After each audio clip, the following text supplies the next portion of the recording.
Whether it's the regular season or the off-season, we have you covered as we give you the best Tennessee Titans and NFL news and insight that a fan could ask for. You're watching the Titan Upload Network.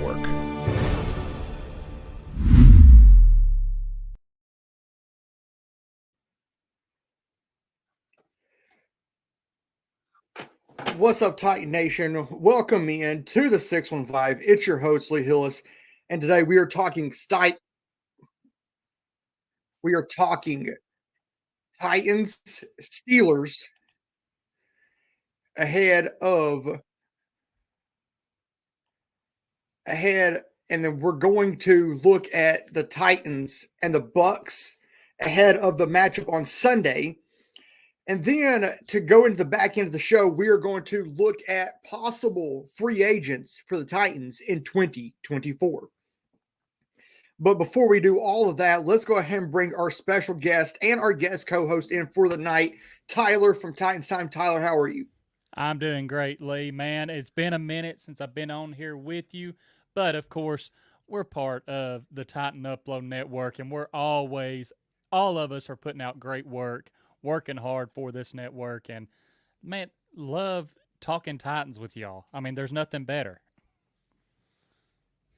Yeah, but Titans Nation got some very, very shocking news within the last couple of days, and that is Will Levis is QB number one. He is, and man, I think all of Titan Nation was able to breathe a sigh of relief because the question was, is Mike Vrabel actually going to do the right thing and hand Will Levis the keys to the offense, let him be the signal caller for the rest of the year for the offense, or was he about to be stubborn and put Ryan Tannehill back out there? And he made the right decision, because if he would have gone the other way, I think we would have saw even more people saying, hey, he ain't cutting it anymore. And we have a couple of videos. One's from Teron Davenport, and the other one is from Easton Freeze at Broadway. The video we're going to start off with is the one from Teron Davenport, and it's Ryan Tannehill talking about being moved to QB2. Well, it is hard. I mean, never been in this situation before, so, it hits hard. Never a situation that anyone wants to be in. But it's the situation I'm in, so I've got to walk through it. And as we were talking before the show started, this is foreign territory for Ryan. He's never been a backup in his career. Well, he was a backup, when he first came here to Tennessee, but yes, I don't think it's his first time like, hey, you're starting for our team. And then all of a sudden through the season, it's, okay, you're now the backup for our team. Like, so he knows how he knows how Marcus felt. Right, exactly. So because 1 minute you're starting, the next minute you're like, oh, I'm the backup now. Yep, exactly. But how Titans Nation got the news is this next video from Easton Freeze. They just try to clear up some things here going forward. Will's going to be our quarterback. We're going to go with Will. We think that's the best opportunity for our football team right now, and see where he's at. I think Ryan will progress through here this week. I think, and hopeful, to be a backup for us and prepare as a starter. But that's where we're at right now, and shared that with the team, and had a conversation with everybody involved. So that's what that'll look like. There'll be some moving parts along the offensive line as we work our way through the week just with health. So won't be able to give you much insight there moving forward. And we have another clip, but we're fixing to talk about, we're fixing on what Mike just said. There will be some moving parts along the offensive line. Mm-hmm. And Tyler, in your opinion, what could that look like? So, it's kind of interesting because you see like the injury report for today, and I don't think that Brunskill practiced. So that put Dylan Radens at right guard. And when Mike first said that about how the offensive line could be rotating this week, I was hoping that he was meaning, okay, maybe Radens is going to left tackle. Maybe, just maybe you'll actually slide Skoronski out to left tackle and put Radens at left guard. Just something to keep Andre Dillard from being the starting left tackle. But I think like I said, what really throws a wrench in that is Brunskill, his availability for this week being in question. Because if he can't go, I believe Tyler Rowland from Locked On Titans even said which is where we're fixing to go. He said the best offensive line that could be out there at that point, unfortunately, would be Dillard at left tackle, then Skoronski at left guard, Brewer center, Radens at right guard, and Hubbard at right tackle. And, if that's the case, if Radens has to fill in at that right guard position, okay, we'll rock with it for this week, in my opinion. But if Brunskill can play, then put Radens at or left Skoronski at left tackle. And speaking of Radens, Tyler Rowland brought up a very, very interesting stats for Dylan Radens. But then Dylan Radens comes in. Radens plays a lot of right tackle in the game. 58 snaps, 76 overall grade, 82.8 in run blocking, 66.8 in pass protection, 0 sacks allowed, gave up 3 pressures. I mean, every time Radens comes in, he seems to look like one of the best 5 offensive linemen on the team. But Mike Vrabel, for some reason, refuses to play the guy. And since he got drafted, it feels like he's been in the doghouse of Mike Vrabel. I don't know what he did, but I am not the only person out there who says it seems like he's got something personal against Radens. And that's true. I feel like, and I agree with him, I feel like Dylan Radens has been in the doghouse. Yeah, I mean, go back to last year. Against San Francisco. Yeah. A couple years ago. Yeah, a couple years ago for that. And then you look at last year, how bad Dennis Daly was at that left tackle spot. And that's the thing that that's where I feel like stubbornness just kicks in a little too much, because as bad as Dennis Daly was, Vrabel would not pull him. Right. You finally put Radens in, and it's an unfortunate series of events for Radens. He gets put in, and he's playing well, and then he tears his ACL. I mean, that's – and then the script writers went crazy on that one. But and then Daly goes right back in. Yeah, and that was the thing. You see how when Radens went in, how well he was playing, and then it raises the question, why was he not already out there? And then the same thing happens this year, where you see how bad Andre Dillard is playing, and Dylan Radens comes in, and no matter which side he's on, he seems to be playing well. So, Mike, why is he not out there? Like Tyler Rowland said, when he's playing, he seems like one of the best 5 offensive linemen that can be out there. So why is he not out there more? And, you also have to ask the question, you asked me what my ideal starting 5 or what I thought it would be heading into the Buccaneers game. If Brunskill was healthy and was able to go, does Mike Vrabel actually put Radens in over Dillard? That's a huge question mark for this Titans team going into Tampa. But before we get to Tampa, we have to look back at Pitt. Over here, we have to close the door on Pittsburgh. Man, do we have to? But you have to look at Will Levis. Mm-hmm. He played a pretty good game. Yeah, I was happy with what I saw from Will Levis in this game. And minus the one interception to end the game. Yeah, but even like I've told other people with that interception, like, yes, it goes down in the stat sheet as an interception, but at that point, it's like an interception on a Hail Mary. It doesn't really count against you because at that point, you're having to shoot for the end zone. So yes, anything can happen. And, that play call, I've talked about it. I feel like 11 seconds left from the 19-yard line. They did not have to go 4 verticals there. No. They could have ran some stuff underneath to get closer. Run Josh Wiley across the middle. Exactly. So seeing D-Hop and Chris Moore to the end zone.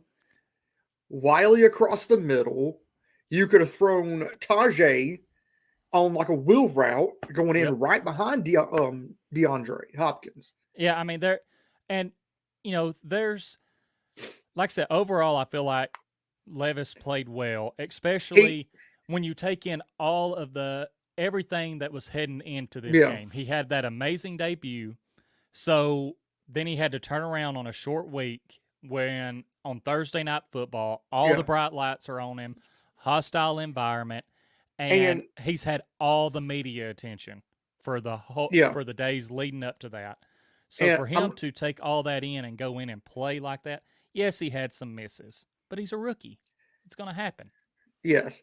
And I agree. Like going on a short week, you go into a very, very hostile environment and play pretty well against a dominant defensive front. Yeah. That has TJ Watt hitting you in the back, helmetless at that. Yeah. I mean, NPF ripping the helmet off of TJ Watt. But the question, of course, this is a huge question about Derek. Are we seeing the decline? Because I don't. Go ahead. I've looked back at this game several times since it happened. It feels like he's going 2 or 3 yards and then down. Yeah, and behind the line, like it's like he doesn't have time, or he's not getting that second gear like he used to. And I think that's my biggest thing is, we're used to. There have been some runs this year where normally when Derek gets to a certain mark, like when he gets to that second level, boom, he's gone. And I think I don't really like necessarily calling it a decline, but I think that is part of his game that he's maybe losing just a little bit. Losing a step. Yeah, because you're seeing him get that shoestring tackle that you didn't used to see when he would get to that level. And that's I feel like that's really the only thing that's missing because overall, you look at what he's doing behind this offensive line. I mean, even in this game against Steelers, averaging over 4 yards a carry. I mean, it's not up in that 5 range that some guys are averaging, but 4 to 5 yards, if you're averaging between 4 to 5 yards a carry, that's still pretty good, especially if you look at the offensive line in front of him. And most of the time he's getting that first contact either right at the line of scrimmage or sometimes a yard or 2 in the backfield. But then you have to, and of course we have a couple of comments over here. The good Reverend Al Pierce has tightened up. And then of course, the guy you co-host with, the Power Hour, says, I'll tell you what's declining. And I'm still waiting us on a cliffhanger. But then, like, you can also mention Tajay Spears. Mm-hmm. What a rookie season Spears has had. Yeah, you are seeing what he brings to the table and the flashes, especially when he gets just a tiny amount of space. Like, go back to Because Baltimore. Yeah, he's so Go back to the shifty Baltimore and game. quick that he Go can back. make it happen. Go back and look at the Baltimore game. That screen pass that was behind the line Mm-hmm. took it 48 yards. But we have the answer of what's declining from the power hour. And it's your chances to hit Homage online sale tonight only. Link in the Titan Upload Network YouTube page. Definitely want to go check that out. I mean, I'm rocking my Mount Rushmore homage shirt. You got the AFC Champions homage shirt. I mean, let's be honest. These shirts They're comfortable. They're probably the most comfortable shirts that That I've you ever can get. had. Yes. So, and of course, let's just go ahead and give a quick shout out to Homage. Of course, there's two of the shirts right there, or two different styles that you can get. Tecmo Bowl, which is huge right now Mm-hmm. on homage.com. Link is down in the description of the stream. And go get yourself a starter jacket. Man, those are nice. Wish I had the money to get one, but let's go back and get to talking about the receiving game. What a resurgence in the receiving game by Kyle Phillips. Kyle Phillips. Holy cow. Welcome back to the offense. It's good to see you make an appearance back in the passing game and making an impact. Now, only thing for me is I've seen you do this before. Your very first game against the Giants. You showed out. Yeah, just can you keep it going this time? That's what I want to. Can you repeat that? If so, okay. But if not, I'm not big on one-hit wonders here. Yeah. But we're carrying on something that we typically do with Gary on the podcast, and we're doing with Tyler. Top 5 games from this last weekend. You went Cowboys, Eagles. Yep. Bills, Bengals. Buccaneers, Texans. Vikings, Falcons. And the Dolphins and the Chiefs. Out of all those games, those are all really good games. Mm-hmm. But then, let's see where I went. There were some games that overlapped. Right. Bills, Bengals, Dolphins, Chiefs, Texans, Bucks. But then you also have to throw the Minnesota game in there. Yeah, that was another one that I looked at, and I was like, man, that was another game. Give it up for Josh Dobbs. Right? I mean, he just got traded there Tuesday. Came out on Sunday. He basically came in and replaced who was it? Jaron Hall, the rookie. Yep. And showed out. He did. I mean, even specifically hearing him talk about this it's just crazy because you see the video of him on the sideline. He's got all of the offensive line together, and he's running them through his cadences that he uses and making sure that they know about that. But then it was his first time taking an actual snap from the center there, and the game-winning play. That was his first time running that play. I mean, how crazy of a story is that? You have never actually repped that play, and it's the biggest moment of the game, and you execute it to perfection and get the win. I mean, this is something that's not necessarily Easy new to us Titans fans because we saw him come in last year and just off of a few days, lead our offense, and actually look good.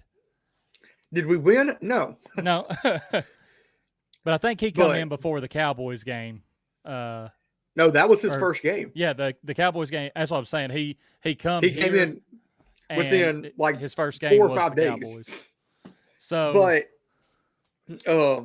the other game that is not on your list, Packers Rams.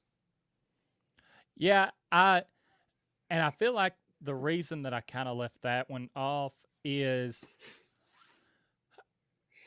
I think it probably would have made it if Stafford would have been starting, Yes. and we would have actually gotten to see the Rams offense more at full strength. And looking back at mine, that Cowboys and Eagles game coming down to Yes. the wire, divisional game, so it already has that playoff atmosphere to it. Yes. We both had the Bills and Bengals, and Dolphins Chiefs. yeah, Dolphins and Chiefs. And the Dolphins and Chiefs one was more of kind of just that storyline. Tyreek Hill facing the Chiefs for the first time. And you think, okay, they're going to find a way to really let him stick it to his old team. But his old team sticks it to him and takes just a crazy fumble return the whole play. But I had to throw an honorable mention on this list. Mm-hmm. Raiders, Giants. Raiders fire Josh McDaniels, fire their offensive coordinator, fire their GM, mm-hmm. and then go out there and hang 30 on the Giants. I mean, it is the Giants, but all that turnover to be able to keep the focus and go into this game and do that, that's impressive. Yes, it is. But Gary got me in pick'ems this week by 2 games. Gary went 9-5. As to where I pulled a Mike Vrabel and went 500. But I still have the winning record overall, 75-46. While Gary is sitting at 63-58. But after we get back from this video that was actually sent to me, it's literally a 30-second video promoting our sponsor, Homage. We're going to get back to you and talk Titans, Bucks, ahead of the matchup in Tampa Bay on Sunday.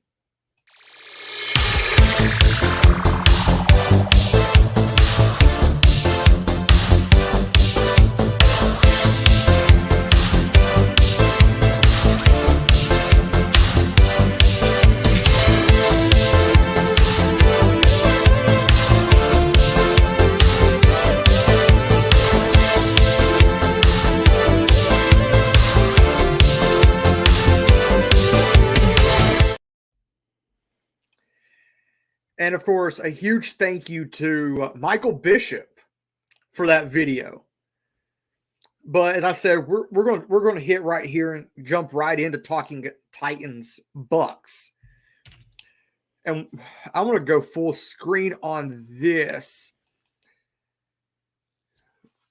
The Buccaneers pass defense is, I'm going to say for what it is, hot garbage. Mm-hmm. Their pass defense is about as bad as our offensive line. Oh, man. They're 31st in passing yards against them, or allowed per game. They're allowing on average almost 280 yards passing. But their run defense is allowing less than 100 yards. But let's go back up to points scored per game for Tampa. They're 21st. They're scoring on average 20 points a game. But they're allowing on average 21 points. That's 16th in the league.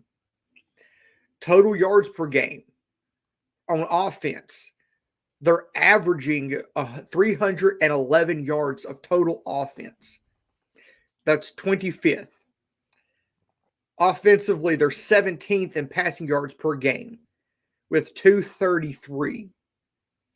But they have one of the worst run games in the league, which ranks 30th, where they're averaging 78 yards on the ground per game. And time of possession per game, 23rd. where they're averaging 28 minutes and 58 seconds. But then you head to the defensive side. As I said, they're 16th in points against or points allowed per game with roughly 21 points.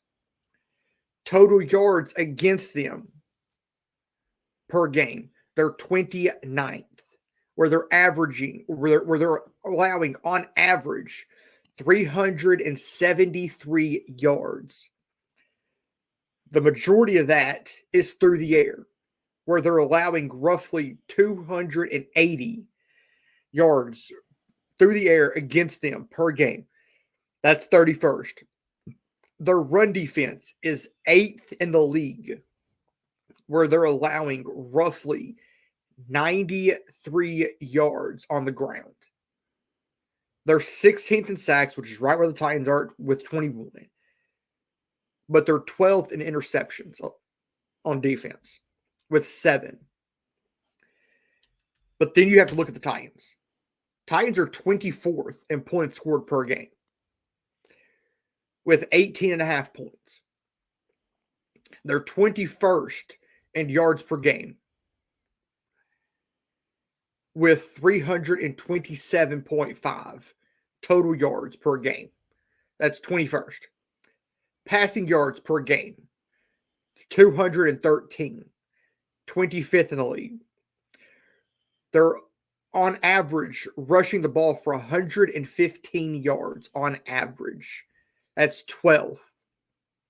Time of possession, the Titans are 16th in time of possession per game. 30 minutes and 13 seconds. But then you head to the defensive side. This is where you've started seeing the Titans go downhill a little bit. Rush defense going into the season was top 5. Actually, let me rephrase that. Top 3. Now they're sitting at 19th.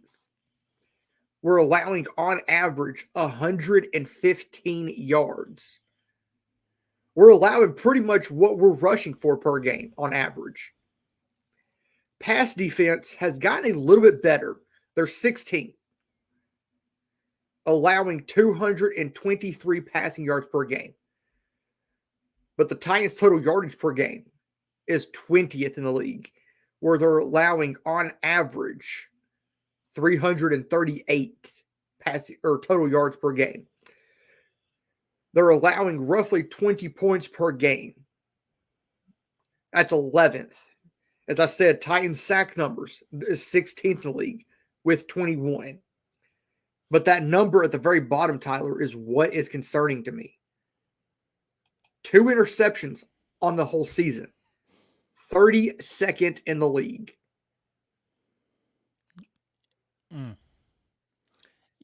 And the great reference that our defense better show this week. Yeah. And talking about our passing defense getting a little bit better, that kind of gets skewed a little bit because you look at our last 2 games. We were going against Kenny Pickett, and for half of a game, Desmond Ridder, and Desmond then Ridder. Heineke. Yeah. So, it's what's really sad is seeing our rush defense just go from top 2 to where almost it's at 20 now. And that's heading into this game. It looks like the Titans could potentially be without Sean Murphy-Bunting. And, this was going to be his revenge game. And like Tyreek last week. Yeah, and so now they might be missing him. And Traylon Burks might be out.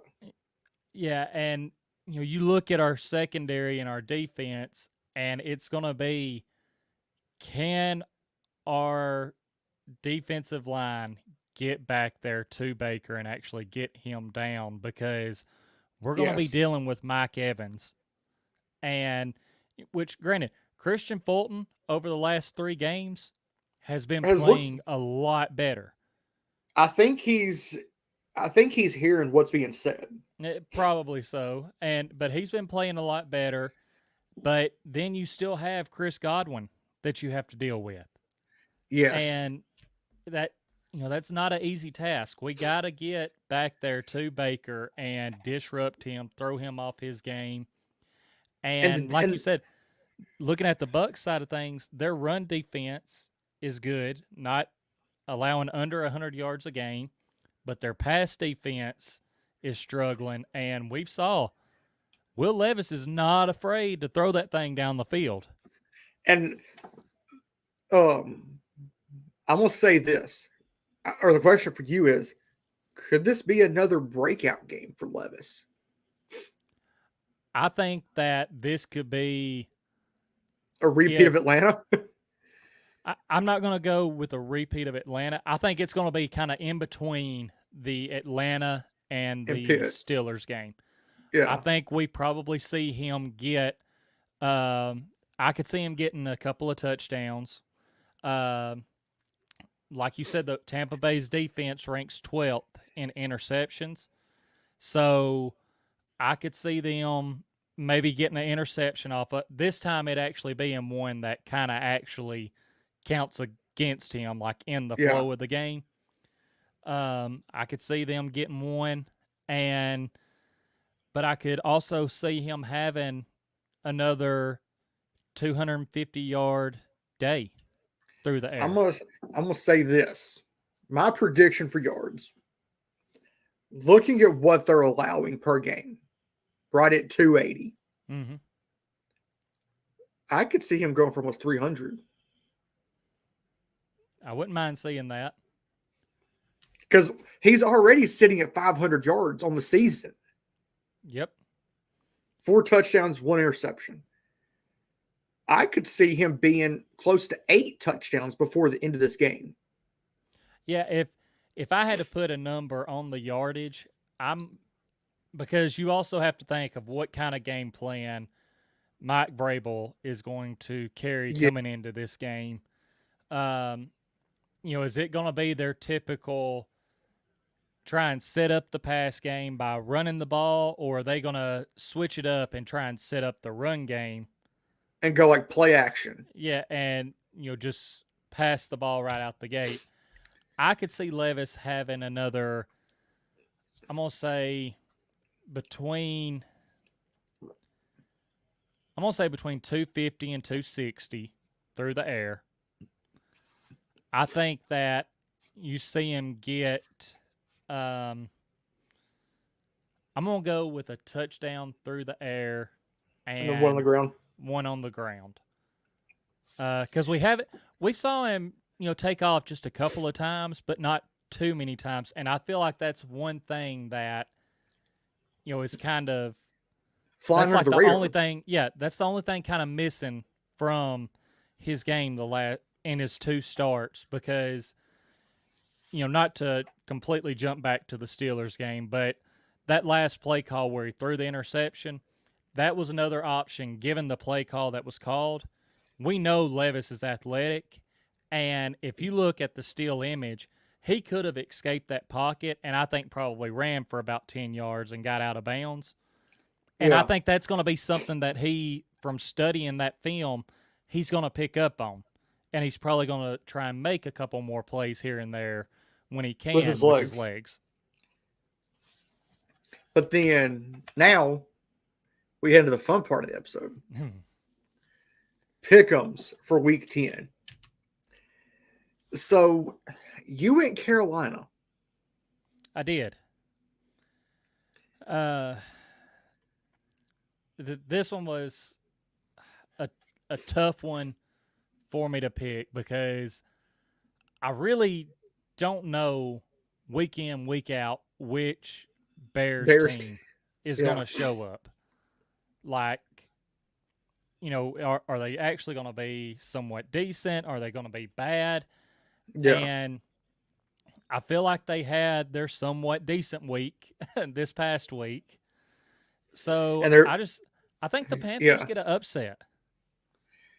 And of course, I had to go Chicago. It's in Chicago. It's going to be like 40 degrees at kickoff. Mm-hmm. Panthers don't play good in the cold. Yeah. See how well Bryce Young Bounces plays back. But then we had the game 2, second game in Germany. Mm-hmm. Colts, Patriots. We both took Indy We did. because the Patriots, sorry, Bill, but the Patriots are hot garbage. Yep, you took the words right out of my mouth. That team is a dumpster fire. I don't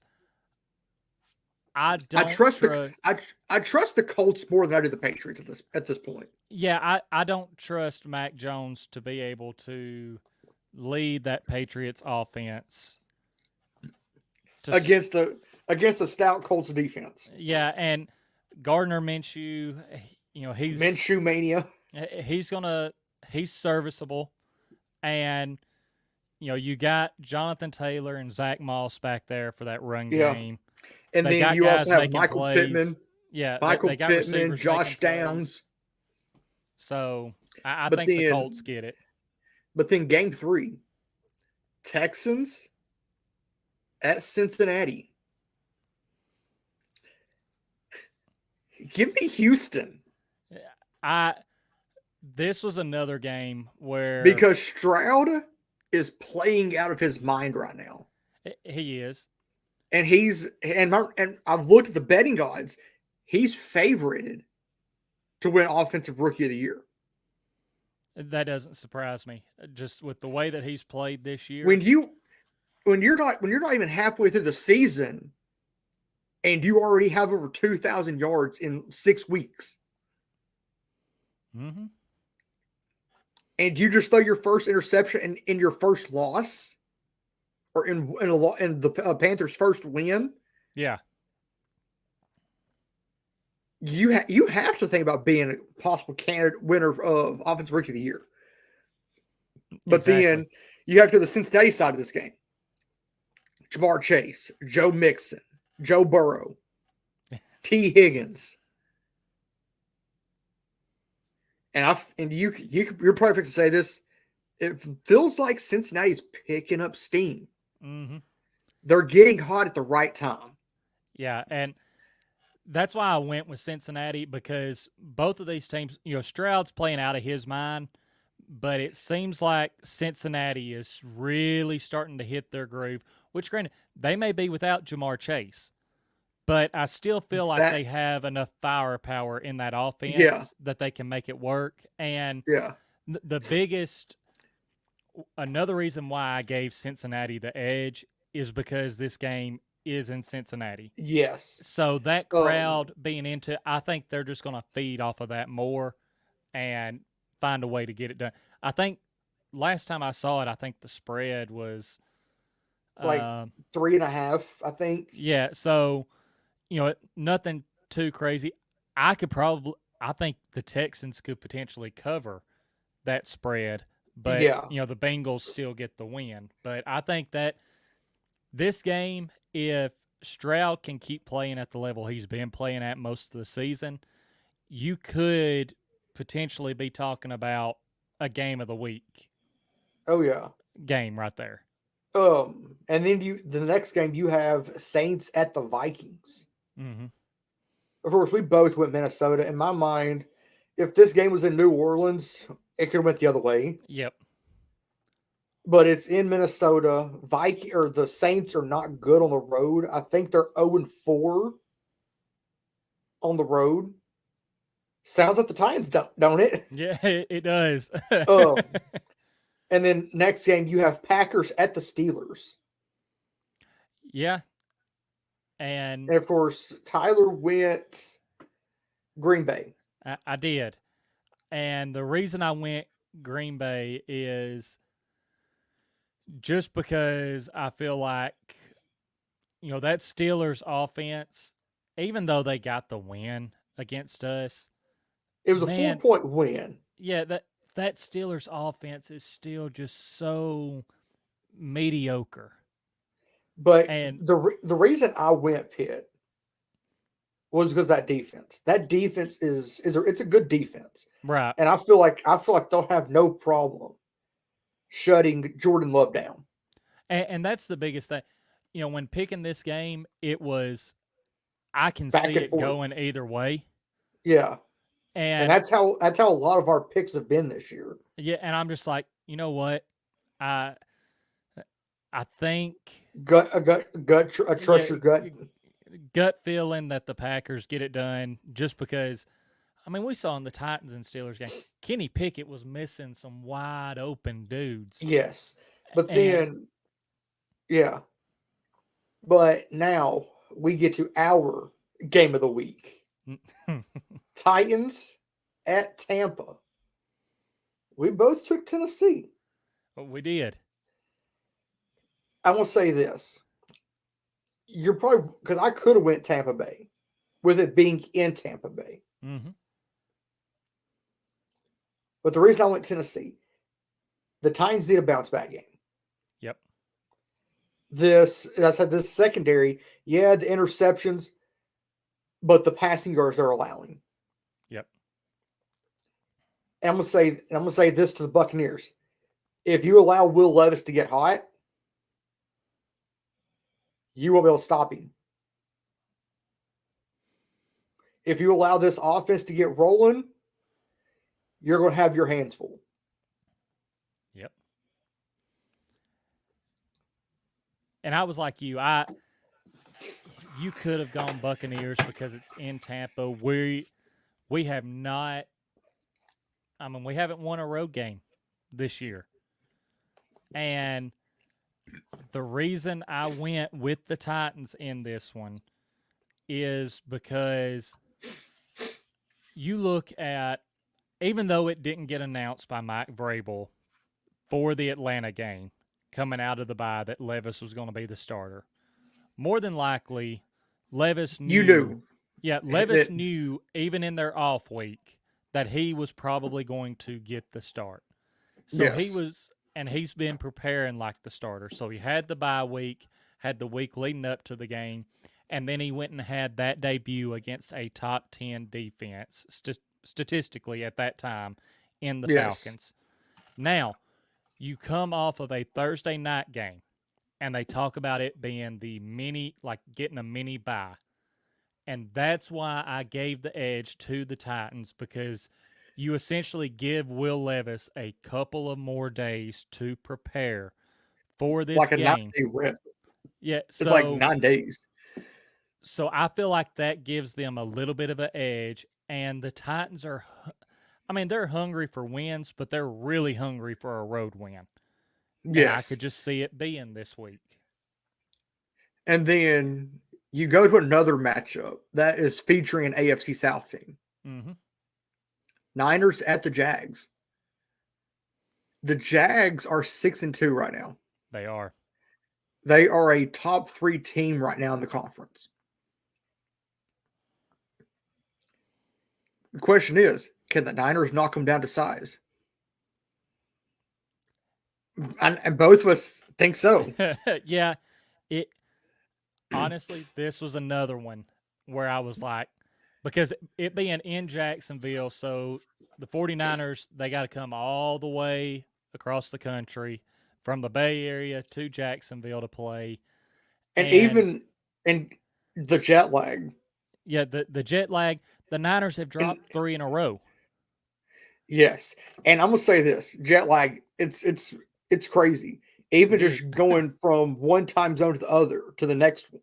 Mm-hmm. Like just going from Eastern to Central. It'll mess you up.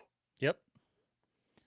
And the reason I went with the Niners is because with them having the 3 straight losses and coming off of their bye week, I feel like maybe now they will be healthier.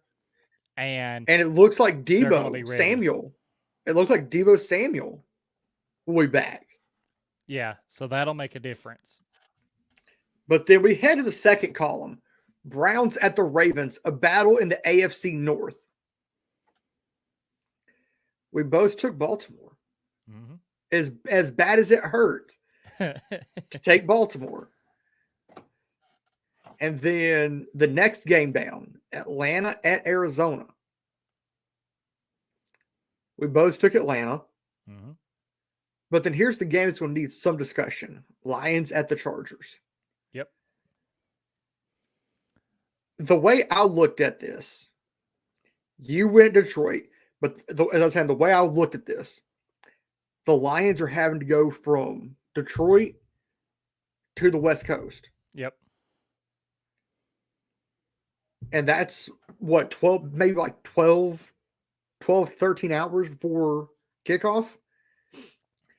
It takes 24 to 36 hours for your internal clock to change. Right. Chargers are going nowhere.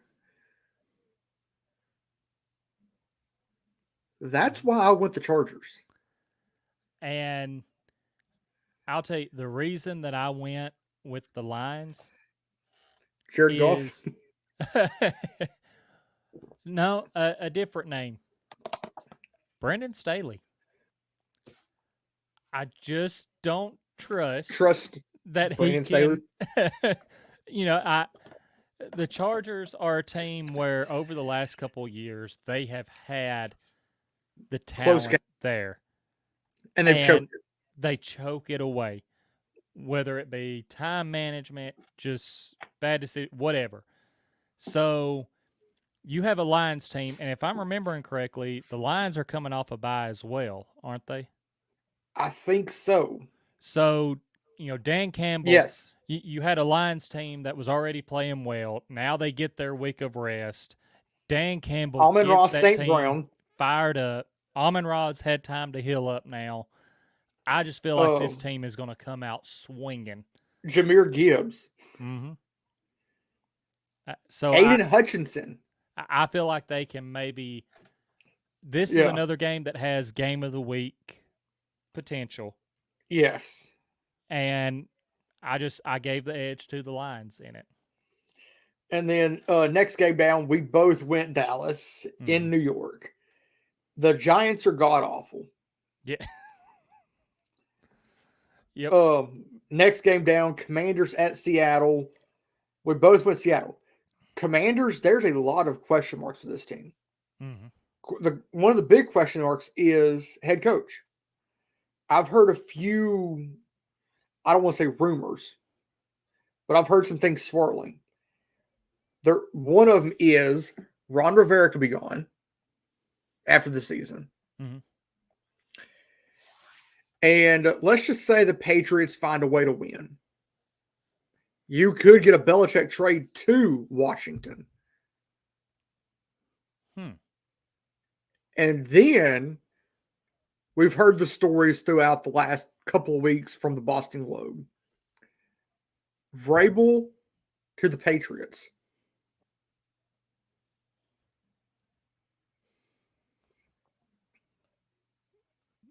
This is going to be a very interesting offseason. Right. But then after Washington and Seattle, you have the Jets at the Raiders. You took the Jets, I took the Raiders. Who wants to go first on this one? I can go. Reason I took the Jets is simply because of that Jets defense. Like, yes, it's a nice feel-good story for Raiders fans this past week. You get the interim head coach. You get a little bit of a spark heading into a game, and, you find a way to get it done. But that Jets defense, It's going to be stingy. It is stingy. And Sauce Gardner. I just feel like the Jets halt that Raiders momentum that they gained from this past week. Well, the reason I went the Raiders is not because they blew the Giants out. I don't trust Zach Wilson. Mm-hmm. I don't trust that offensive line either. But I do trust Mad Max Crosby. Yeah. That's a guy I would love to see on the Titans defensive line with Jeff. Be scary. But then you head to the Monday night game. Broncos at the Bills. It's a no-brainer. The Bills. Yeah. And of course, you see the 4 teams there on the very bottom that are on bye this week. The Chiefs, the Rams, the Dolphins, and the Eagles are all on bye week this week. But how everything has to come to an end, how Michael Bishop has closing time, I've got last call. Mm-hmm. And one thing I said we were going to hit on earlier when we started the show, that I said we were going to hit on at the end, is possible free agents that the Titans could target in going into 2024. Mm-hmm. And I'm going to let Tyler go first on this because him and I, we've got some crossover with 2 names. Yeah. So, looking at mine, the 5 names that I kind of put out there to keep an eye on, and what I did going into this, because the Titans have some guys right now that I think they probably need to sign beyond this year, like Sean Murphy-Bunting could be hitting free agency. Azeez Al-Shire could be hitting free agency. So those are a couple of guys I would like to see back, but I kept them out of this scenario, and I went with T. Higgins. I went with Devin White, Miko Hardman, Jalen Johnson, and Chris Jones. Now, Chris Jones, I put him on there. That's kind of a pipe dream type free agent because he's going to cost an arm and a leg. He's going to cost an arm and a leg, more than likely. But pair him with Jeff? That was my thinking. I was like, this is my, like, a pipe dream free agent signing, because him and Jeffrey Simmons in the middle of that defensive line, like, nobody's running on us. What are teams going to do? If you want like a more realistic pick there, like a DJ Reader, this is if they're not able to sign Tier Tart back. But to hit on a couple of these other guys, Jalen Johnson, he was a guy that the Bears were going to allow him to seek a trade before the deadline. Nothing was able to come of it. But, Jalen Johnson, when being targeted this season, is only allowing a 40.9 passer rating when being targeted. Possible replacement for Fulton? Yeah, I mean, that's 4th best in the NFL, and he's 24 years old. So getting a good young cornerback to put in that secondary, and that's why he's in here.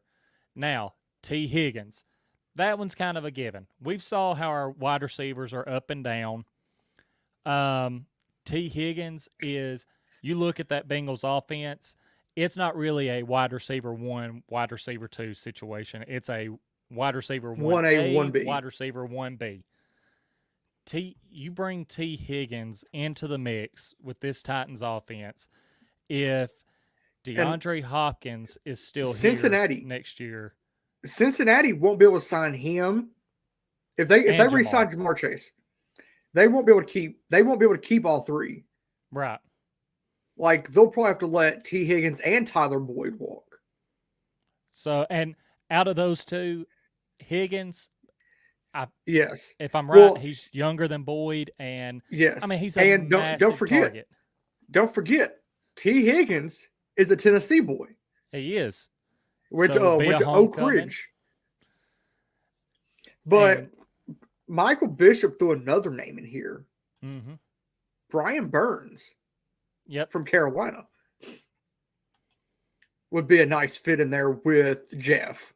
He would. Or in that linebacker, or in the linebacking core.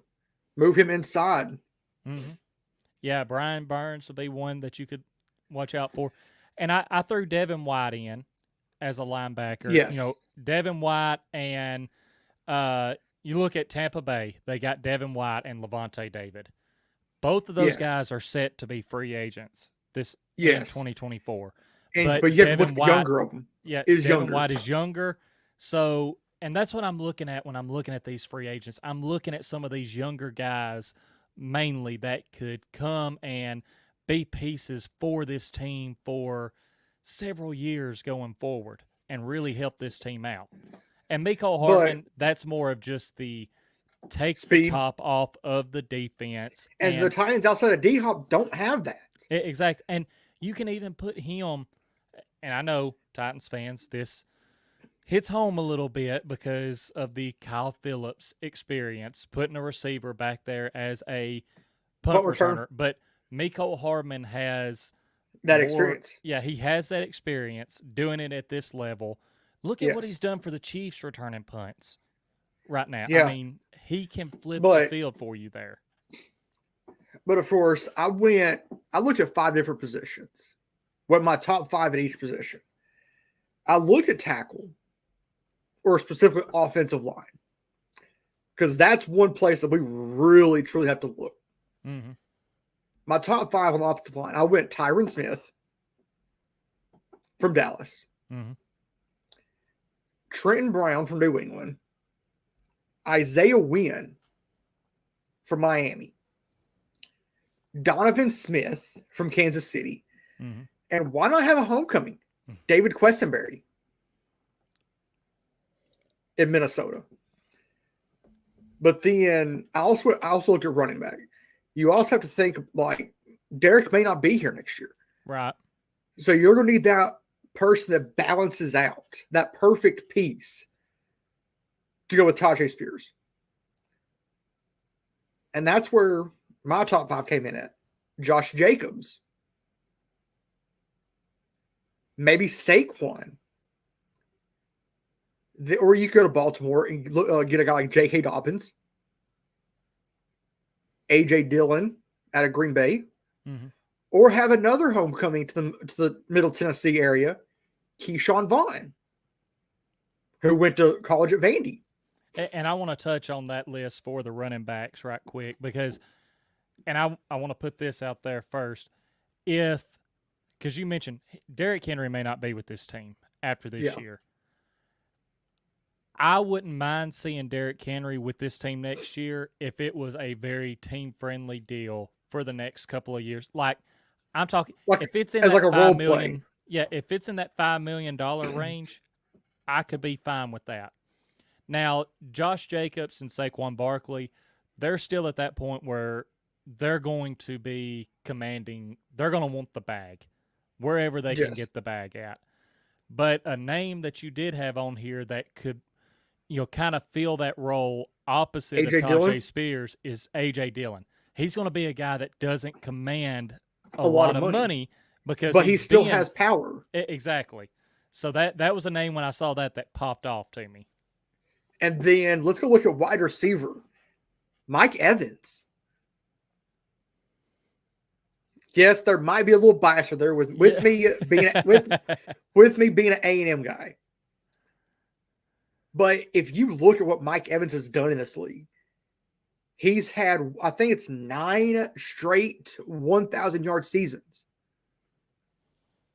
Mm-hmm. He's sort of like, I'm not going to say, I don't want to say D-Hop, but he's sort of like that D-Hop where he'll command respect as a wide receiver. A name that you have on your list, T. Higgins. As we both said, Cincinnati won't be able to keep Jamar Chase, T. Higgins, or Tyler Boyd. They won't be able to keep all 3. Right. Third guy on here, Mecole Hardman. If you want speed, that's your guy. Right. Kendrick Bourne played in San Francisco. That Rand Carthon connection. Kendrick Bourne is not a bad wide receiver. Right. But if you want to stay in division, go look at Indy, Michael Pittman Jr. Michael Pittman Jr. would be a lethal weapon in this offense. And would stick it to Indy. that would be twice a year. Danico. Yeah. That would be one of the ones, that's one of the interesting ones because he took a different approach than Jonathan Taylor did. Taylor, before he really showed up and was going to play, he wanted to get paid. Pittman decided he was going to come in and play before getting paid. Before getting paid.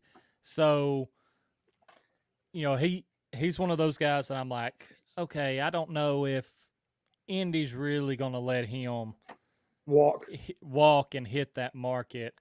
Mike Evans, he was another guy that I looked at, but for me, it came down to, like I said, looking at the younger talent that is producing and that will be out there. Because if you were to bring Mike Evans in, then you're talking about, if D-Hop's still here, having 2 receivers over the age of 30, and it's okay, how many more years are these guys going to be around?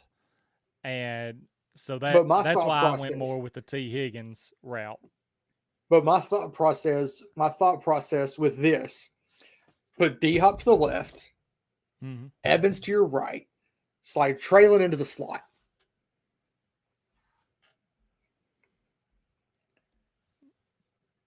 Or vice versa. or vice versa. Slide D-Hop into the slot. And have him doing the stuff over the middle. And then have Traylon and Mike Evans on the outside. Right. But then you also have to look at DB. Christian Fulton might not be here. Right. Right there, you have a guy there, number 1, Steven Nelson, played in Pittsburgh, very dominant. Jalen Mills right there at 2, played in Philly. He's in New England now. A guy who played in AFC South, who's now in Baltimore, Rocky Sin. Yep. And then you have a guy there at number 4 in Buffalo, Micah Hyde. He's sort of like that hybrid safety. Right. Who can play corner and in safety and be that slot linebacker, sort of. Who's not afraid to stick his nose in there. But then you also have that San Francisco connection right there at number 5, Terrence Mitchell. They're all fairly young. Right. But then I went tight end also. I want a guy to come in here and push Chig. Right. These guys that are here in the tight end room are not going to push Chig. Right. You want a guy to come in here and challenge Chig. That's why I'm looking at guys like a Dalton Schultz. Look at what he did in Dallas. Gerald Everett, veteran. Another guy right here, number 4, Mike Gesicki. You could pay him tight end money and line him up in the slot. Right. And then you also could, a guy right there, probably the most expensive tight end on the board, Hunter Henry. But I had to go right there at number 2, Bryson Hopkins. Titans royalty, basically, because of who his dad is. Yep. Brad Hopkins. So how funny would it be to have D-Hop and B-Hop on this roster? Right. But as we get out of here, as we said earlier in the show, go check out the link in the description of the stream and go to Homage, where you go grab some of this gear. And as Michael said in the comments, tonight's your last chance on Homage online sale that ends tonight. Go to the link on the Titan Upload Network YouTube page and grab you some of these items. The Oilers jacket, the Titans, both of them starter jackets. And then you have the Tecmo Bowl t-shirts. But go over to the Titan Upload Network, subscribe. We just crossed 11.7 thousand subscribers at the Titan Upload Network, where you can find me, Tyler, the Power Hour. You can find Titans for Life. You can find Titans Rossi and Titan Upload. And this And actually, there was something I did miss before we get out of here. I have to go my 5 keys to victory for this Titans Buccaneers game. For me, 1, get your playmakers involved. Mm-hmm. Yes, we might be without Traylon this week, but you have Chris Moore, you have DeAndre Hopkins, you've got Derrick Henry. Get those guys involved early and often. Number 2 is pass rush at a premium. If you can rattle Baker and force him into errant mistakes, there's no reason you shouldn't be able to get home on your pass rush. Number 3, I went air it out. Because as I mentioned, the Tampa Bay secondary, they're allowing over 200, almost 280 yards through the air. Number 4, it's something that you have to really think about. Play fast and physical.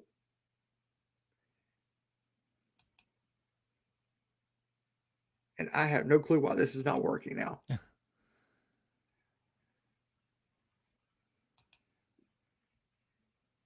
Hang on. Let me pull it out. Put it back in. No, I don't know why it's not working. But number 4, I went play fast and physical. Because you really have to be thinking about playing fast and physical against this Buccaneers offense. Right. And defense. And number 5, I'm talking specifically to the coaches on this one. Do your job. Yes. Do what only you can as a player also. Do what only you can. Don't worry about what the guy next to you is doing. Don't worry about worry about what you can do to impact this game. Play your brand and be dominant. And Tyler, is there anything you want to add to this? Yeah, I think you hit on a lot of the big points. For me, if I'm going to throw one in there, it's for the coaches. Don't overthink your play calls. Like one of the big reasons we lost that game to the Steelers was bad They were overthinking.